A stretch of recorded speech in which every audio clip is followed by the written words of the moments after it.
Welcome into the Awesemo NASCAR Strategy Shows. We're here to get you ready for the Autotrader EchoPark Automotive 500, or I guess we just call it the Autotrader 500. Of course, we are going to break this race down for you over here in about the next 50 minutes or so. We'll talk about roster construction, how you should build your lineups, some of the drivers in the salary tiers that are sticking out to us, and so much more. Of course, we are sponsored by Prize Picks.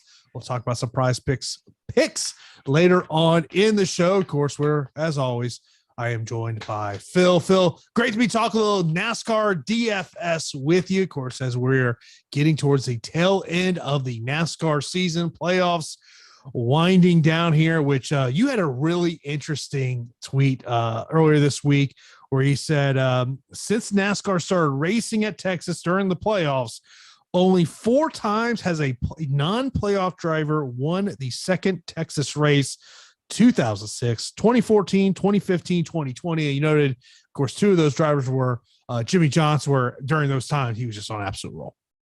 Yeah, I mean, there was a time and period where Jimmy Johnson was just you could have looked at the deed to this track and it would have said owner Jimmy Johnson. He just had an amazing streak at this track. So it's easy to understand that a driver of his caliber, even when he was out of the playoffs, that he would still show up here and win. But yeah, only 4 times during this whole period that a non-playoff driver has won this event. Most notably, we go back to last year. Kyle Busch ended up winning this race, and this was something that I pointed out for people to try to remember going back a year ago. That race last year got flipped on its head because of the rain. If people will remember, that race started on a Sunday. We got about 45, 50 laps in, and then the rain started, and it rained on Monday, and it rained on Tuesday, and it rained Wednesday morning, and finally it stopped raining. They got the track dry, and you have to think that totally transformed the way that track was going to be attacked by drivers, because you remember, this was no practice, so you set your cars up at the shops in Charlotte for a cloudy afternoon, 60s, 70s type temperature on a Sunday, and you end up spending the majority of this race, 260 laps of it on a Wednesday night. All of the rubber's gone. They're practically it is a fresh green track, and that's when it was after that point that we finally saw Kyle Busch get to the front and lead.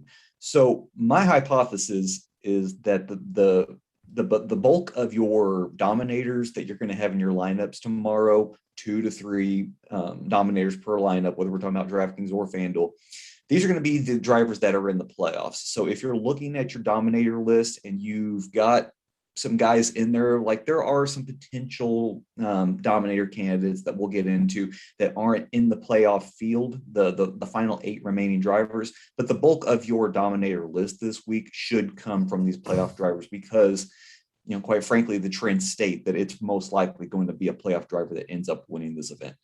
Of course, people can check out your articles over at Awesemo.com, and one of the things that really stuck out to me about what you wrote today was the fact of how are we developing our dominators, where you talked about clearly it's a minimum 2 dominator build, but you mentioned about past races of a 3 dominator build is also something we have to look at when we're developing our lineups.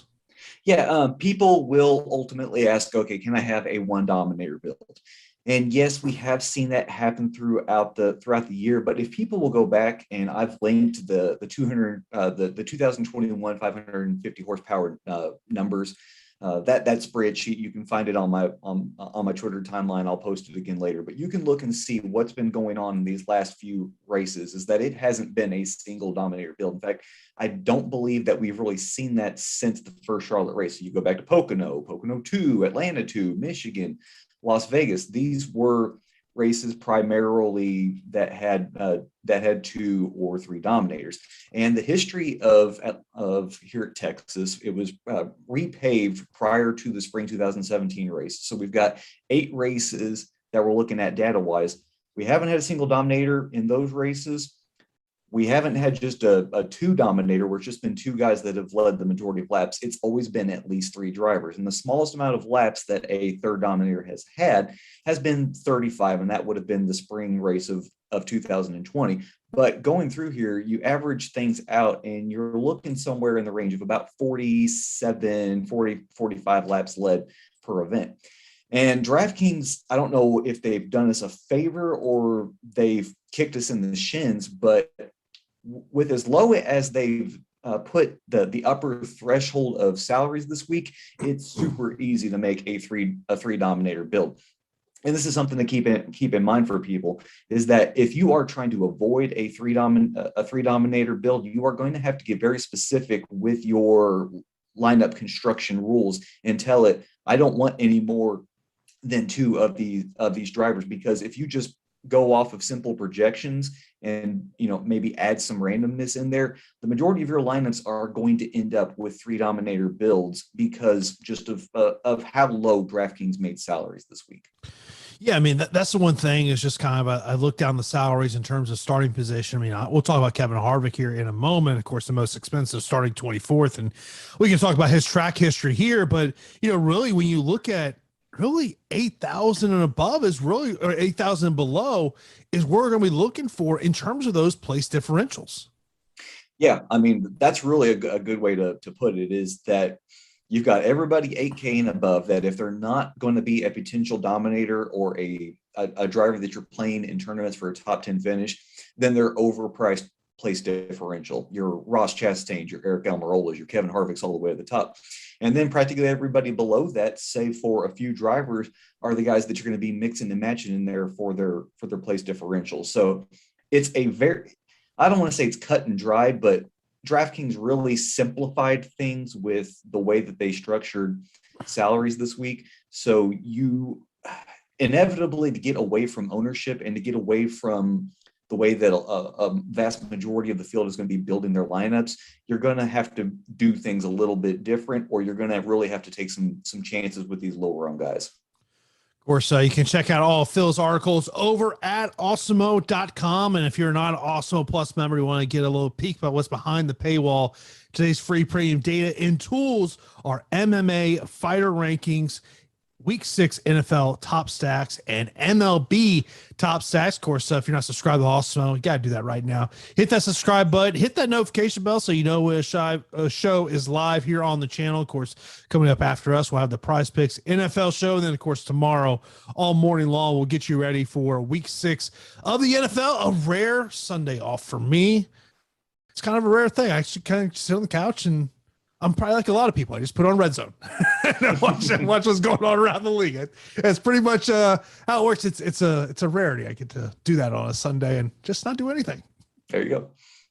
I'll always enjoy that. But of course, let's get right into the top salary drivers here for tomorrow's NASCAR race. Of course, these are drivers that are 10K and above. We only have 4 drivers in this tier this week here, Phil. So we've got Kevin Harvick, who we just mentioned, starting 24th. Kyle Larson starting on the pole. Mark Truex Jr. starting 8th, Chase Elliott starting 6th. So let's just start right off with Kevin Harvick, of course, starting 24th, 10,900 on DraftKings, 10,000 over on FanDuel. And Phil, as I look at the race sheets, the thing that really sticks out to me is looking at these races from 2018 to 2020. 2 wins, 4 top 5s, 5 top 10s, 5 top 15s, 6 top 20s, average fastest laps 47.5, average laps led 75.2. I mean, all these numbers stick out to me as I look at the race sheets, Phil. Yeah, I mean, Harvick and Rodney Childers throughout the years, and it's always been in these fall races. Last year broke, I believe, the streak of 3 straight wins here at Texas for Harvick in the fall race. Like, they knew exactly what to do setup wise to show up here, get the victory, and then stamp Harvick's ticket to go to the championship race. That unfortunately is not the Harvick that we've got this season. We're talking about a driver who's got 2 top 5 finishes in this package at intermediate tracks. You've got the 5th back at Homestead. You've got a 2nd at Kansas, but you have to dig into the box score of Kansas and realize that he was around a 7th to a 10th place driver, and he benefited some late shenanigans with some cautions in the end of that race. Larson had led the majority of that event, ended up finishing 16th. There was just a lot of weird stuff that ended up happening those last 20 laps or so. But outside of that, I mean, we're talking about a driver that consistently finishes around 9th to 11th place. So that brings us to the question, what exactly do I need from Kevin Harvick as the most expensive driver on DraftKings at $10,900 to make him viable? If you want to go the route where I'm just going to build a single dominator and then I'm going to go play Kevin Harvick, not really with the expectation that he's going to get me some dominator points, but just because he's got this place differential, that could possibly work. But the thing that I'm worried about is that you're paying nearly $11,000 for maybe 14, 15 place differential positions, and that he's not going to get you any dominator points whatsoever. Like, he might stumble into some fastest laps. Like, he's averaging at least 8 fast laps per race in this package this season, but no laps led. So my fear is with Harvick on DraftKings, like, you are paying over what you should for his place differential, and in the end he's probably going to score somewhere around 50 points, and he's going to get outscored by all of these guys that have dominator potential. The case is different on FanDuel. At $10,000, this is really a fantastic price for Harvick. Remember, on FanDuel, we're de-emphasizing dominator points because it's only 1/10 of a point per lap led. So over there, we can play Harvick in cash. We can play him in tournaments. Because he's only $10,000, we can pair him with 2 dominators. And then we have cheaper options down the door on the board on FanDuel to add in as our cheap guys, so that we can go 3 drivers over that 10K mark.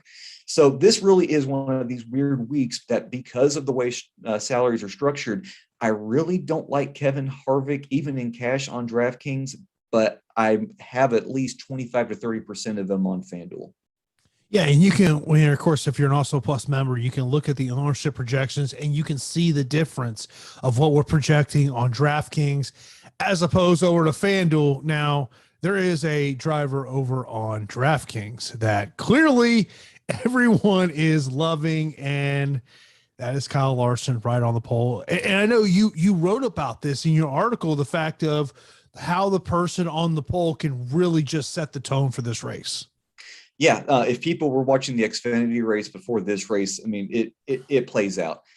Whoever's on the bottom lane has the preferred groove, and they can just set sail into turn one, easily establish a 10 to 15 car gap between them in second place. And plus, second place has this, we're kind of figuring out as we go if it's a disadvantage or if it's even going to help.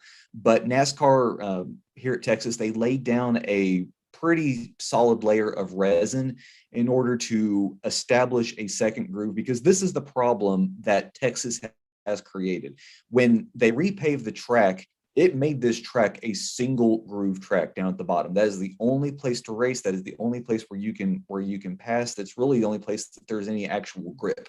So NASCAR says, okay, the only way that we can try to make this race attractive to our fans in the stands and fans at home is that we're going to have to add another layer artificially with this resin and give it some grip.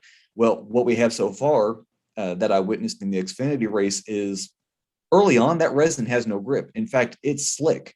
So drivers don't want to go up there. The very thing that NASCAR is trying to create, they didn't create, and they really do need the track to actually warm up to create this level of grip.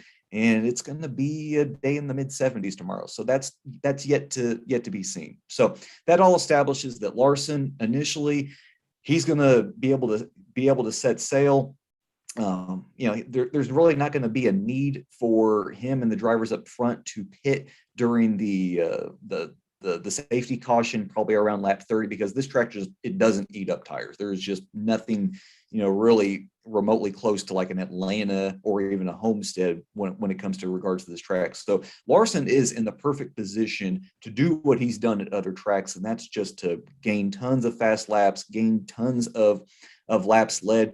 I was comparing all of these 7 races, the drivers in terms of total laps led, and Larson has somewhere in the range of like a 700 to an 800 lap gap between him and the next closest driver, Denny Hamlin.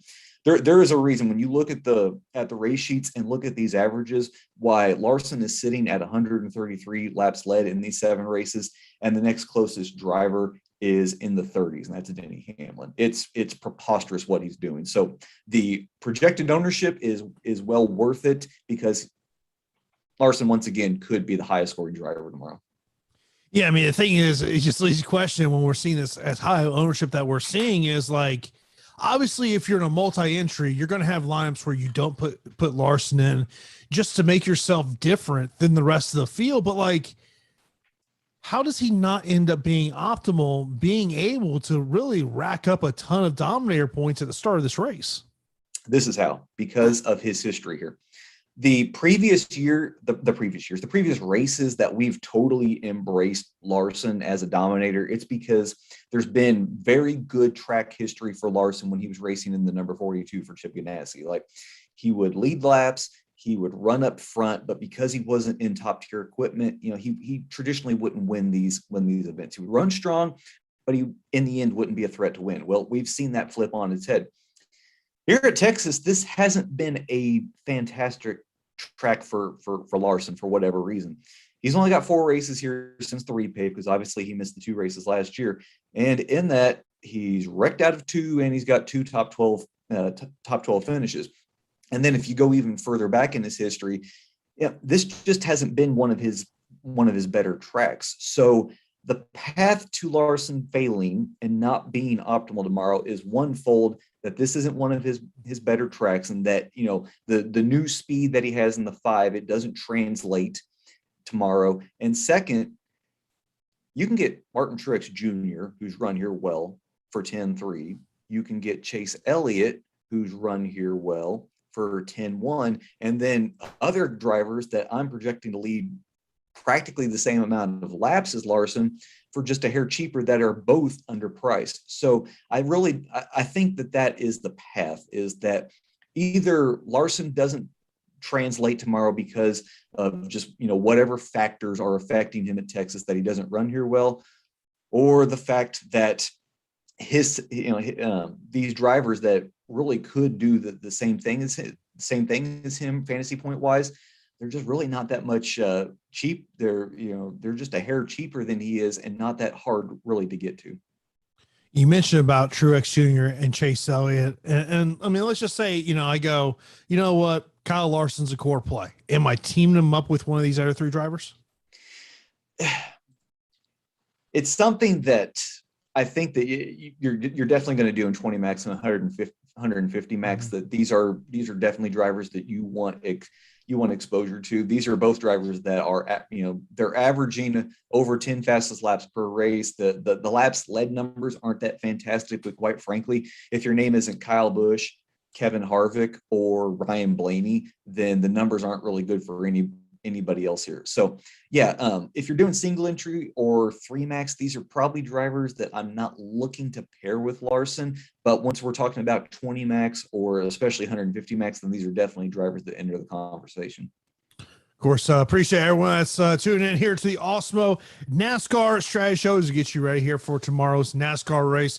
And of course, got a promo for you that you want to take advantage for. If you are a new member of Also Plus Platinum, you can take advantage of the promo we have during the show when you use the promo code NASCAR Strategy Show. That's all caps, one word, NASCAR Strategy Show, for 25% off your first week of Also Plus Platinum. And if you're just looking for a NASCAR DFS package, you can sign up for our Awesemo Plus NASCAR weekly package for $9.95. Get you access to ownership projections, driver projections, that top driver tool, as well as you want to check out there. As always, recommend add Fantasy Cruncher to your account. Add Fantasy Cruncher to your account. It's going to help out. You'll probably hear us talk about throughout the show, potentially setting up groups of give me one, of this driver, that driver, or when we talk about under 6,000 drivers, give me no more than probably one of those drivers. So be sure to check out that promo we have over at Awesemo.com. We'll move on to the tier 2 salary. So this will be the drivers in the 9K and 8K range. So we have Denny Hamlin starting second, Kyle Busch starting third, William Byron starting 12th, Ryan Blaney starting 4th, Alex Bowman starting 14th, Joey Logano 5th, Ross Chastain 25th, Kurt Busch 17th, Brad Keselowski 7th, Christopher Bell 11th, and Eric Almirola starting 22nd. As I look at our projections here, I guess we just got to start off right there with Denny Hamlin because he will be a popular play tomorrow. Yeah, this is the same tire package that they're running this weekend that they just ran at Las Vegas. And who was the driver that led the most laps that day? It was Denny Hamlin.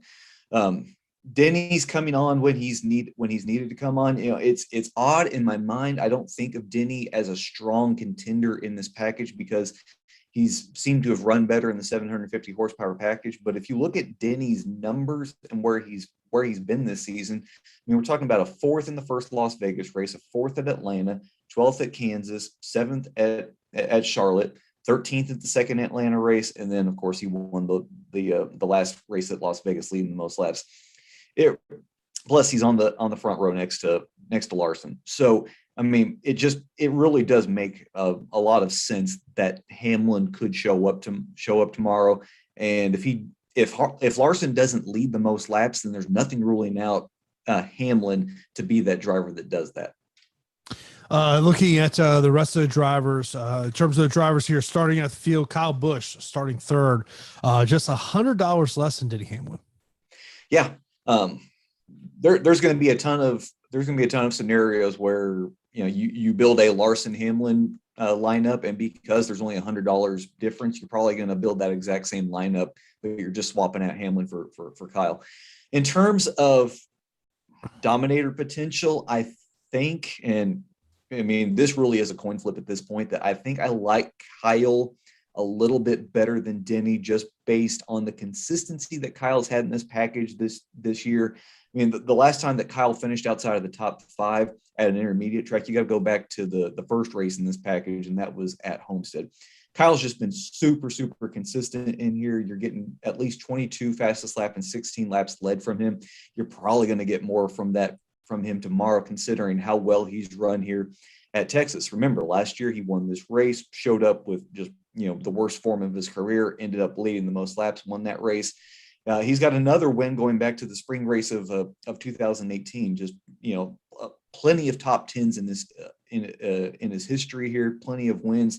He's a very strong contender. He's got a better track history than Denny. So that's why I'm leaning towards Kyle, all things considered. But quite frankly, these two, Joe Gibbs has definitely had something figured out about this track, and these two very well could lead the most laps themselves and push Larson out of the picture. Ross Chastain starting 25th is obviously someone that's going to stick out because of place differential, but is he priced too high over on DraftKings 8,900? Yeah, Ross is in this weird situation where he got priced up last week because of his prowess as a road racer at the Charlotte Roval, and he's got similar starting position, but DraftKings just kind of left him in the same range that he was. Ross has not been nearly as good in this 550 horsepower package as he has been in the higher horsepower package. Mm-hmm. We're talking about a driver that hasn't finished higher than 14th, and since the first Kansas race, he hasn't finished better than 21st. So Ross gives you a nice in between the extremes of Kevin Harvick up here at the top, and then going to the much chalkier Ricky Stenhouse Jr. we'll talk about later. But Ross is kind of in this same boat that I think Harvick is in, where he's going to pick up place differential, but in the end, what you're actually getting from him, you're paying way too much. Now, this will make him a contrarian pivot. Looking at his ownership here, I mean, you take everybody from Harvick all the way going down to Almirola from 8K and above, and Ross's ownership sticks out like a sore thumb. So if you are looking for a pivot, if let's just say, because it's not tough to do. Like you're going to play Larson, then you're going to add one of these guys like Truex, Elliott, Hamlin, Busch as your second dominator. And then you say, instead of a third dominator, I'm going to play I'm going to play Chastain in the hopes that he gets a top 10 finish and outscores a third dominator at a cheaper price because of his place differential. That's probably a build based on these ownership projections that a lot of people are not going to go down. Who is the better play? Is it Ryan Blaney or Kurt Busch? Kurt Busch, $700 cheaper.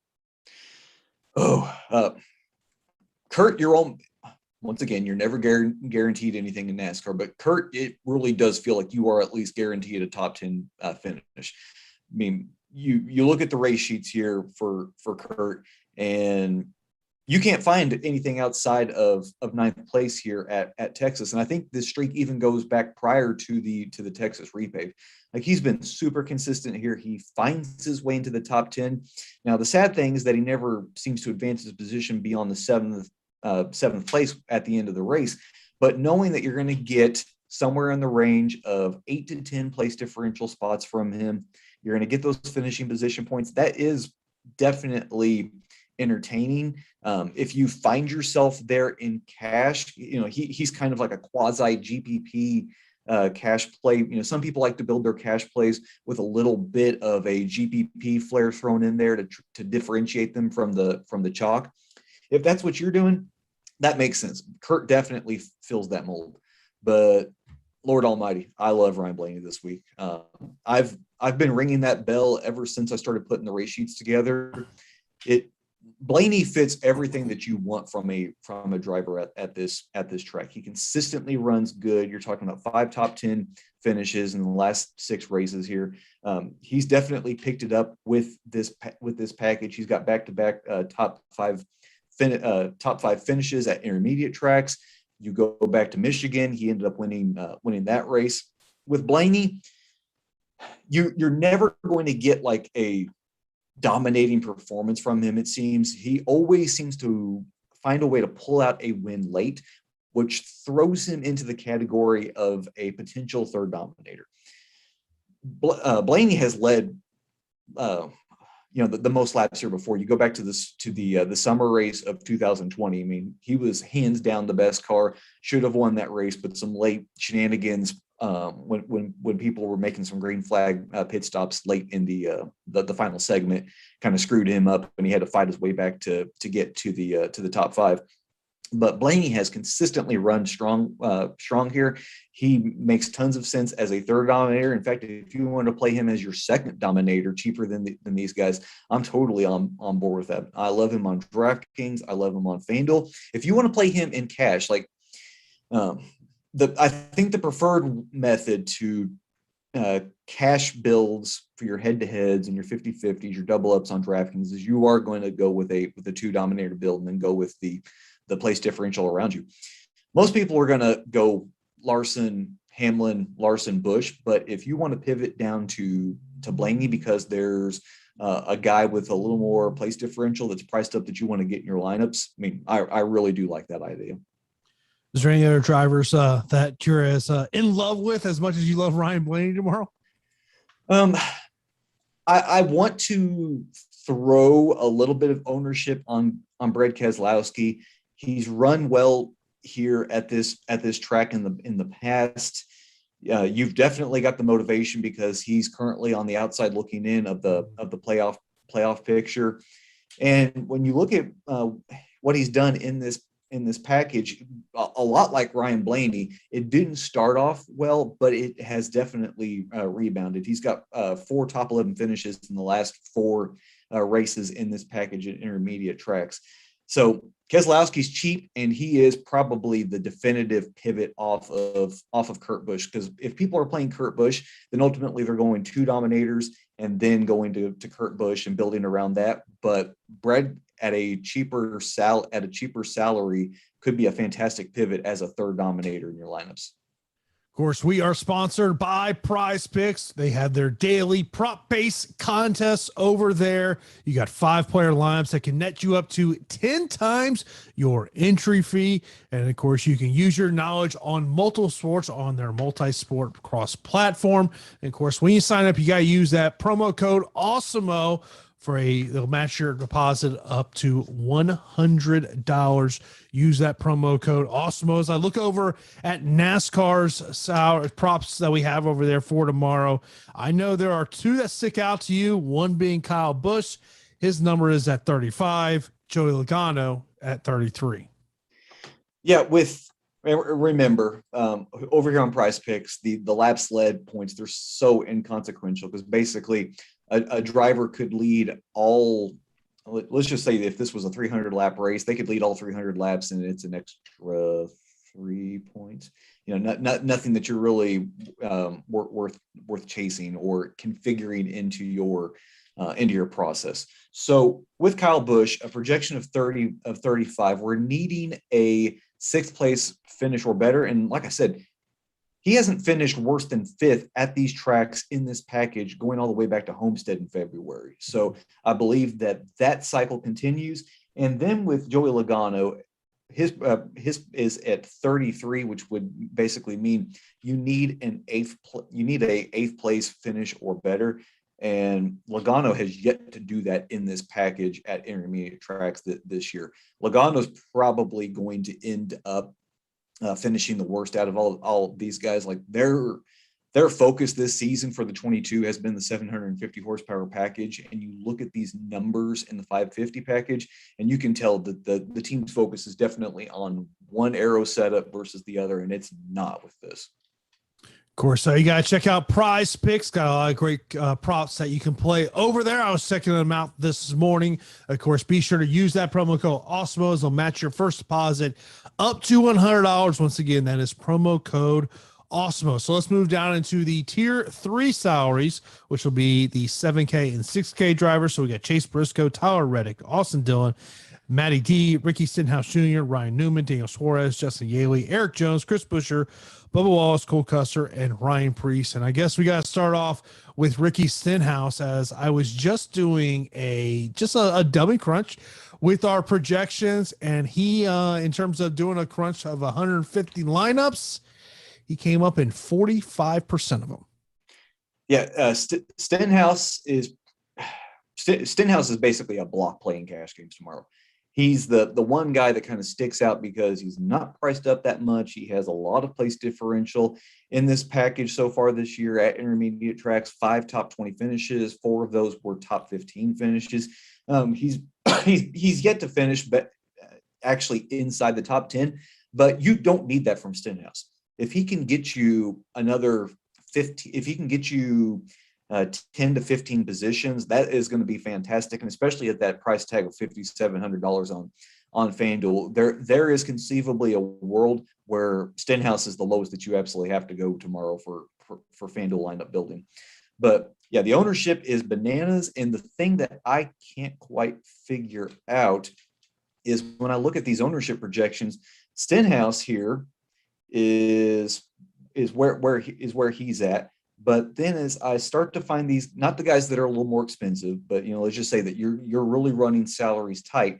If you go down here and you look at these ownership projections, Lord, I mean, Daniel Suarez, that is, I'm not going to give away the secret sauce here, but what people are playing Stenhouse at versus Suarez, it is a world of difference. If you don't have our ownership, if you don't have our top driver tool, this is probably going to be one of those weeks where it will behoove you to drop a couple of bucks in the coffer and just take a look at these ownership numbers, because you are going to need pivots off of Ricky Stenhouse in tournaments. I mean, I've got probably 60% of Stenhouse in both DraftKings and FanDuel, but there are lineups where I don't have Stenhouse, and you've got to look at these ownership projections to see just what is the most viable thing. Where can I really go up to get an advantage? And yes, you can go up to guys like Dylan and Reddick and Matty D in tournaments, but the real pivots are below him. And those guys, their ownership numbers are so slim, it's almost baffling. I mean, you look at that. I mean, what if I just want to say I'm going to spend $200 less and get Ryan Newman, who's starting 4 spots behind him? Yeah, Newman is a mystery. Newman has fairly good track history at this track. If people will look and see, he's got 4 top 20 finishes in his last 4, actually 5 top 20 finishes in his last 5 races here. He's been pretty good, but you compare that to where he's been in this package as the season has gone on, and the last 3 races have been 27th, 28th, and 20th. So it really is a question of what Newman are we getting? Are we getting the Newman that knows this track, that knows how to race a single groove track and block and keep his position? Or is this the Newman that really does kind of seem out of his way, out of the sport, and potentially retiring before he really thinks that he should? Newman, if you play him in cash, that's probably fine. Newman's probably going to get you on an average day. He's probably going to pick up 10 to 11 spots. But there is the possibility that bad Newman shows up and you're paying $7,000 at pretty, you compare his ownership to Stenhouse. I mean, it's not like you're getting a drastic ownership discount there, but you could be paying pretty good price for not a lot of place differential tomorrow.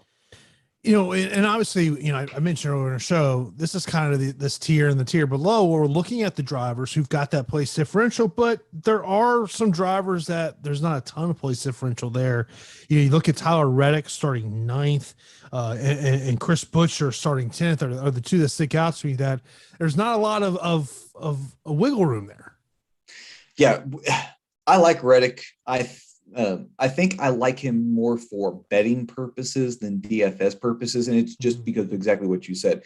Starting 9th, he really doesn't conceivably have that much room to gain. It's like, is he realistically going to pass all of these Joe Gibbs drivers? And is he going to pass all of these Hendrick drivers? Is he going to really kind of force his way up there and, it not outright win, but I mean, we're talking about like a top 3 finish. That's kind of tough to see. He did finish 2nd in the summer race of last year, but if people will remember, late in the race, caution came out. Him and his teammate Austin Dillon, they only took on 2 tires, where I believe actually Dillon didn't take any tires. Reddick took 2 tires, and everybody else took 4 tires. And this shows you just how much tires don't matter here. Austin Dillon with no tires was able to hold off the pack with fresh tires. Like it legitimately doesn't matter here. So Reddick has a good finish here when he was actually forced to race and not get a finish via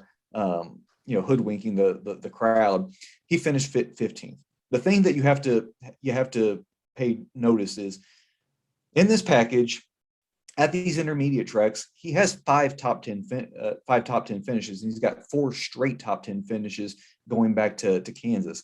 So yes, he can get you a top 10 finish, but the way that Tyler Reddick is going to succeed and the way that he's going to be optimal is that you need guys like Almirola to fail. You need Chase Briscoe to fail. You need Austin Dillon with a little more place differential to basically not finish exactly or near where Reddick is. You need that same thing from Matty D. And of course, for Reddick to be a better play than Stenhouse, you need Stenhouse to not move through the field. Of course, if you want to play NHL DFS, you got to take advantage of the promo we got going on right now over at Awesemo.com. It is our cross-check promo where you can get our NHL DFS for only $3. We use promo code cross-check at checkout. That's cross-check, all caps, one word, at checkout for 75% off your first week of Awesemo plus NHL. Of course, gives you access to everything we have for NHL DFS coverage, ownership rankings, player projections, top stacks, lineup builder, and our premium Slack channel. This offer is valid through October the 18th,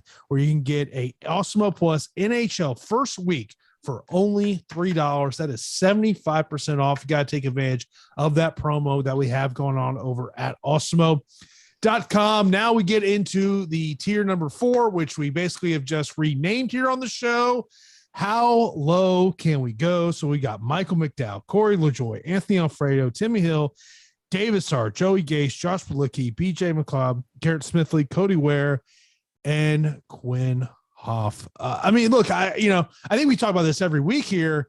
If you've got Fantasy Cruncher on your account, this is where you got to be going into groups and literally probably telling them, do not give me more than one of these drivers. Yeah, quite literally when I was building lineups this morning, it was just X, X, X, X, X. Because this is the issue that we have this week when DraftKings decides, hey, that driver that everybody wants to play at 50% plus ownership, yeah, we're going to make him 10,500 this week. Well, we've got this scenario where you can easily get 3 dominators in a lineup. So when you can easily get 3 dominators in a lineup, what necessarily is your lineup builder going to do? Oh, hey, let me throw in a Joey Gase or a BJ McLeod or a Cody Ware, and then we can get 2 of these higher priced 7K guys. I mean, that is what your lineup builder is going to do. And to avoid that, you've literally got to go in there and X these guys out. Now, people at home may be wondering, okay, Phil, why are you so down automatically on these guys? And quite frankly, people, you've got to look at what they're doing. These guys they barely have any floor as it is, and they have no ceiling. Let's just start off here with Timmy Hill. He's running this week. He's ran 3 races this season. His best finish in this package, of course, this is 550 horsepower package, all of the 7 intermediate races. His best finish to date has been 36th. You go down to Joey Gase. He's run 4 races. His best finish has been 34th. You go down to Josh Bilicki. His best finish has been 33rd. You go down to BJ McLeod. His best finish has been 30th twice. You go down to Garrett Smithley. His best finish has been 31st. You go down to Cody Ware. His best finish has been 30th. And then you go down to Quinn Hoff, and his best finish has been 32nd. What are we having here? These drivers are not advancing beyond the 30s. If these drivers are going to start in the 30s and they're not going to get out of the 30s, that gives you no ceiling whatsoever for your lineups. Like, yes, it's going to allow you to build these top end lineups where you get a Larson and a Truex and an Elliott, or if you want to go Larson, Harvick, and Elliott, Kyle Busch, Denny Hamlin, just name your flavor, whoever it is, 3 of these guys. These guys allow that to happen, but it's not necessarily the way that I think you want to build lineups, because these guys what are they going to end up giving you? They're going to give you 4 points. They're going to give you 5 points. And that is not going to help you reach the upper echelons of these tournaments in order to try to win them. These guys are going to kneecap you. They're not the direction that you ultimately want to go. They're at these tracks. You would think they would have some sort of a little bit of an advantage because everybody's capped down on horsepower, but we find time and time again these guys can't move out of the range that they're in. So it's almost like they're in their own separate little race with each other, struggling to figure out which one of them can actually beat another. And ultimately the prize is 30th place. And that's not a prize that I want. Well, to give you an idea, as I ran my dummy crunch right at the beginning of the show, one of the lineups, it gives me BJ McLeod and Cody Ware. The other 4 drivers in that lineup, though, Kyle Busch, Denny Hamlin, Chase Elliott, Kyle Larson. Yeah. When this is viable, 2 weeks from this weekend in Martinsville, when we have a plethora of laps, we're talking 500 laps, then these scenarios where you've got 4 studs and 2 punts are viable, because you just need these guys in order to make the top end come together, because there's going to be so many fantasy points scored. There's going to be upwards of 450 to 500 fantasy points scored. So if these guys score 10 points a piece, it doesn't matter, because the guys that you're wanting to get to at the top are scoring somewhere in the neighborhood of 130 to 150 points. This week, we're talking about if Larson has a really good day, then it's probably somewhere close to 80, 85, 90 DraftKings points. I really do think, people, and if this causes me to fall flat on my face tomorrow with my own lineups, then so be it.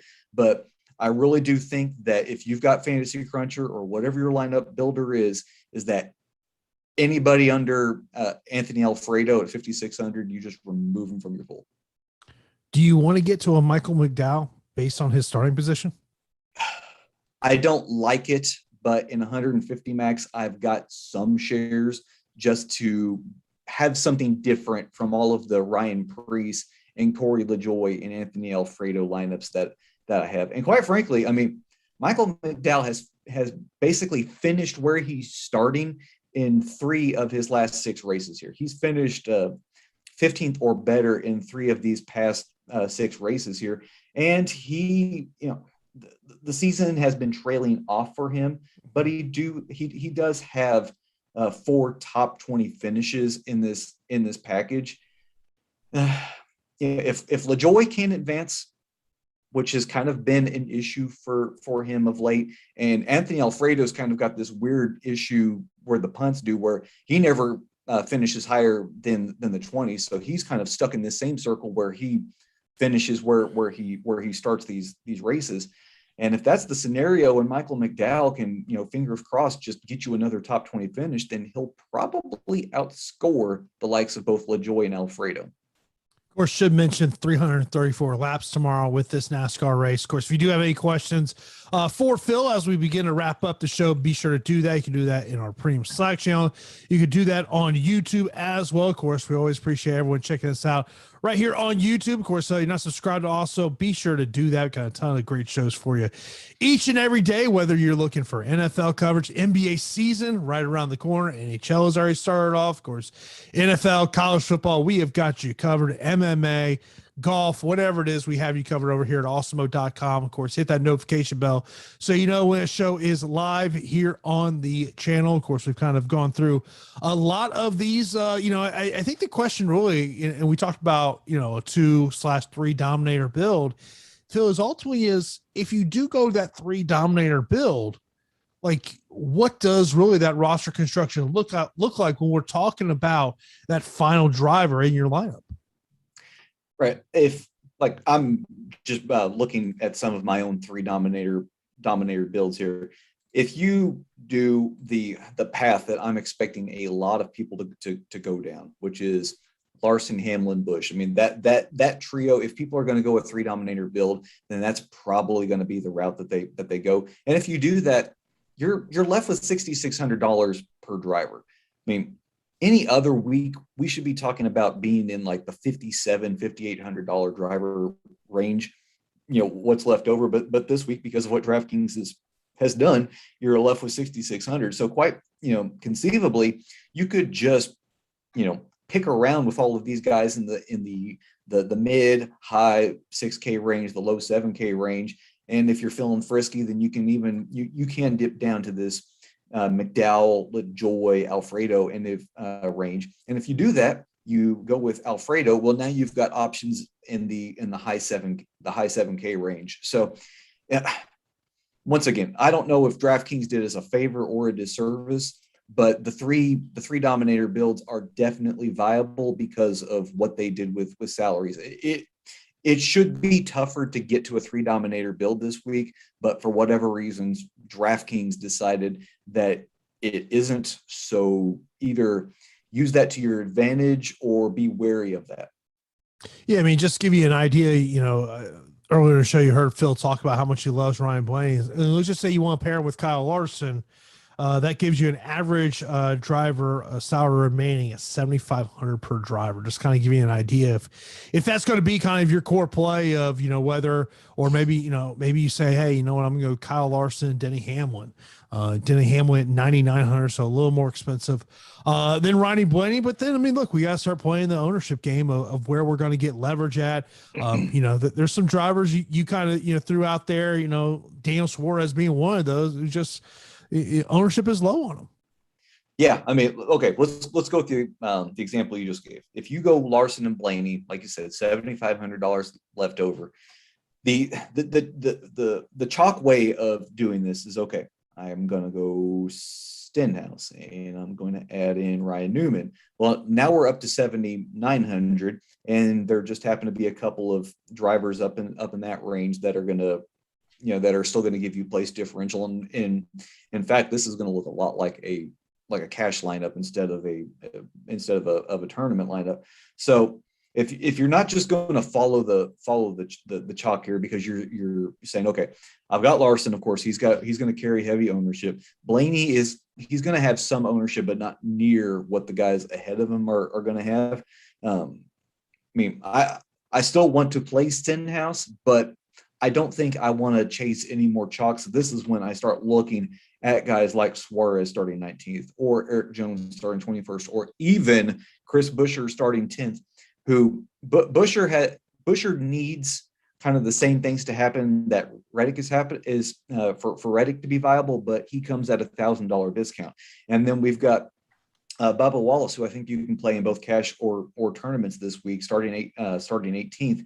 He gives you some place differential. He's been trending upwards. I like that price tag. So yeah, once again, you've got to go back to the ownership. You've got to go back here, and this is something that I'll do when I have free time here in the off season. The general rule of thumb for NFL DFS is like collective ownership should always be somewhere in that like 100 to 120% when you tally up all of your drivers. And maybe there's some magic formula for NASCAR. I don't know, because we're only talking about six positions here, but that's something to dig into later on. But at these ownership numbers that I'm seeing Suarez, I'm seeing Buescher at, and quite frankly, Bubba at as well, there are fantastic pivots to make to get you away from everyone's chalk. Of course, so if you do have any questions for Phil, you can hit those up right there in our premium Slack channel. That is going to do it for this edition of the Awesemo NASCAR Strategy Show. Do want to thank our sponsor, Prize Picks. Be sure to check out them. And of course, when you sign up, be sure to use that promo code Awesemo as well. Coming up next is the Prize Picks live NFL show, as they'll talk about Prize Picks plays for tomorrow's slate of NFL action. So until next week, this has been the Awesemo NASCAR Strategy Show. Good luck with your lineups tomorrow, and we will talk to you again next week. Have a good day, everybody.